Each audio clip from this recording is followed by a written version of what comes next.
তালতলিতে তালাবদ্ধ প্রেমিক প্রেমিকা উদ্ধার, ওয়ারেন্টভুক্ত আসামি সাইফুল ইসলাম গ্রেপ্তার।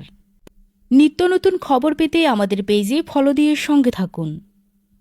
বরগুনার তালতলি উপজেলার মালিপাড়া এলাকায় একটি পরিত্যক্ত ঘর থেকে আপত্তিকর অবস্থায় এক প্রেমিক প্রেমিকাকে তালাবদ্ধ করে পুলিশে সোপর্দ করেছেন স্থানীয়রা।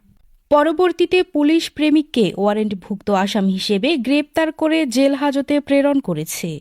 শনিবার ১৩ জুন দুপুরে মালিপাড়া এলাকার একটি হাফিজি মাদ্রাসার পার্শ্ববর্তী পরিত্যক্ত ঘরে এ ঘটনা ঘটে।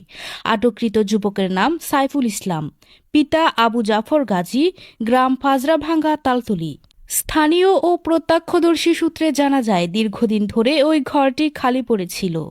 দুপুরে ওই যুবক ও তরুণীকে ঘরে ঢুকতে দেখে স্থানীয়দের সন্দেহ হয়। পরে এলাকাবাসী বাইরে থেকে ঘরের দরজায় তালা লাগিয়ে পুলিশকে খবর দেন। খবর পেয়ে তালতলি থানা পুলিশ ঘটনাস্থলে পৌঁছে তাদের উদ্ধার করে থানায় নিয়ে যায়। প্রাথমিক জিজ্ঞাসাবাদে ওই যুবক ও তরুণী দাবি করেন তারা আমতলির একজন কাজীর মাধ্যমে গোপনে বিবাহ বন্ধনে আবদ্ধ হয়েছেন। বিয়ের প্রমাণ হিসেবে তারা ১,০০,০০০ টাকা দেনমোহরের একটি কাবিননামার ফটোকপি পুলিশের কাছে উপস্থাপন করেন। তবে এ বিষয়ে উভয় পরিবারের কেউ অবগত ছিলেন না বলে জানা গিয়েছে। থানায় নিয়ে যাওয়ার পর পুলিশি যাচাই বাছাইয়ে বেরিয়ে আসে চাঞ্চল্যকর তথ্য। জানা যায়, আটককৃত যুবক সাইফুল ইসলামের বিরুদ্ধে আগে থেকেই গ্রেপ্তারি পরোয়ানা রয়েছে।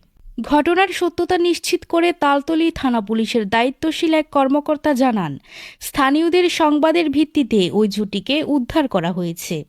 কাবিননামার বিষয়টি খতিয়ে দেখা হচ্ছে।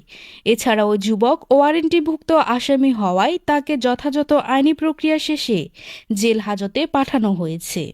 এলাকাবাসীর অভিযোগ, দীর্ঘ সময় ধরে ওই পরিত্যক্ত ঘরটি বিভিন্ন অসামাজিক কর্মকাণ্ডের আখড়ায় পরিণত হয়েছিল।